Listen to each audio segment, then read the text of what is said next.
Bonjour les amis. Alors aujourd'hui, on va faire une petite vidéo sur la fin de la saison de la culture des pommes de terre.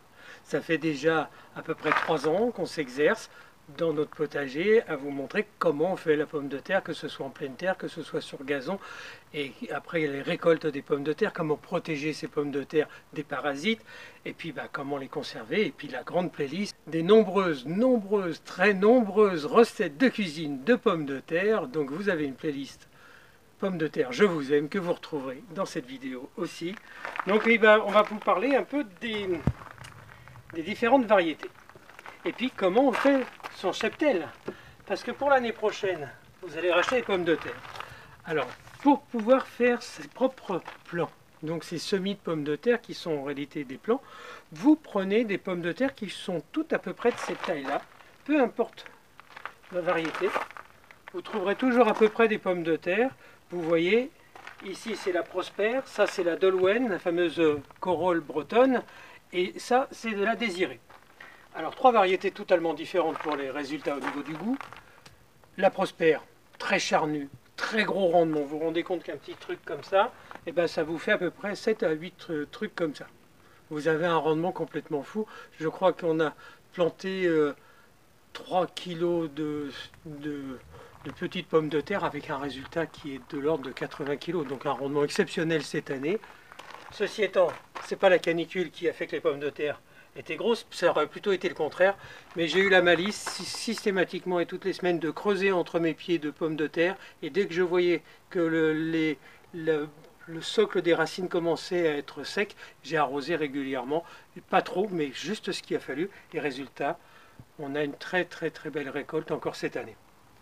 La Désirée, c'est celle-ci. Donc celle-ci, elle est très bonne pour les purées, pour les potatoes, c'est très bon. Elle est un peu moins bonne en frites. Bon, ça c'est mon goût personnel, mais en petites pommes de terre sautées, c'est super bon. Et puis, la Dolwen, celle-ci, alors vous en avez des toutes petites, des moyennes et des grosses. Ça ne sont pas énormes, mais quand même, c'est une jolie pomme de terre, d'autant plus que ça, c'est de la pomme de terre qui est polyvalente. Vous en servez pour la purée, pour les frites, pour la soupe. Elle se conserve super bien.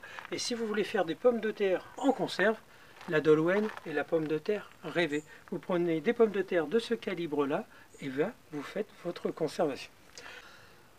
Pour avoir des plants pour l'année prochaine au moment de planter les pommes de terre. Vous savez qu'il y a un dicton pour savoir quand est-ce qu'on doit planter les pommes de terre, c'est quand le lilas fleurira, les pommes de terre, tu planteras. Je vous l'ai dit à peu près une dizaine de fois, mais c'est pas bien grave. Et puis, vous avez les petits plants qui restent comme ça. Bon, là, je retire tout de suite les petites choses qui vont pourrir ou qui vont pas être bonnes. Celle-ci, elle a vu la lune. Comment on conserve les pommes de terre? Alors nous avons fait le choix de les mettre dans des caisses individuelles que nous empilons d'une façon très aérée, c'est-à-dire qu'il y a des petits bâtons de bois entre, il y a un socle en bois en dessous qui laisse passer l'air, de façon à ce que l'air circule dans les pommes de terre, et elles sont recouvertes de toile de jute dans une pièce qui est pas humide, qui est fraîche et qui est au noir.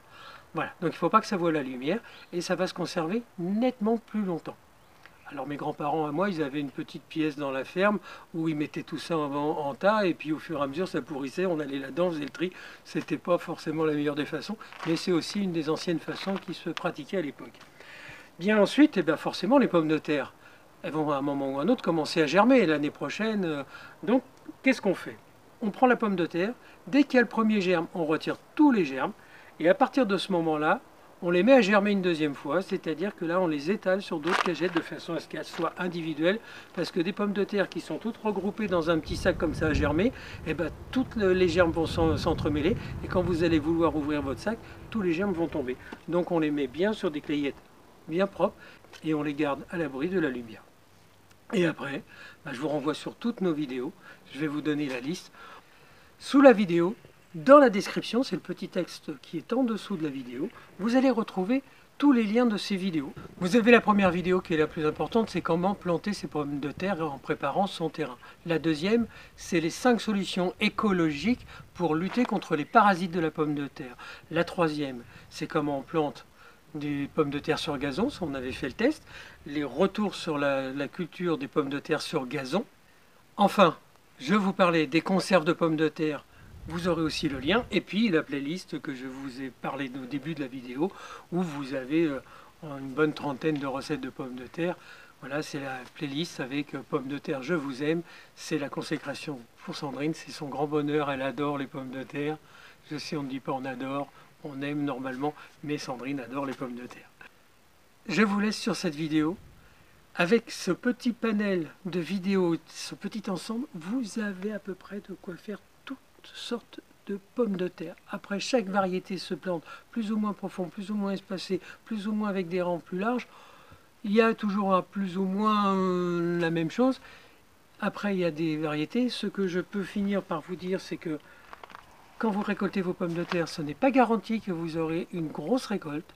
Alors, moi, je suis assez mitigé, donc je vais partager mes pommes de terre de cette année et je rachèterai aussi des plants l'année prochaine et surtout des plants d'une pomme de terre à chair jaune que j'aimerais, donc une grosse pomme de terre. Si vous avez des conseils ou des variétés que vous connaissez qui font des miracles, n'hésitez pas à m'adresser le nom. Je vous embrasse très fort, merci de nous écouter, merci d'être avec nous et à très bientôt, je vous embrasse.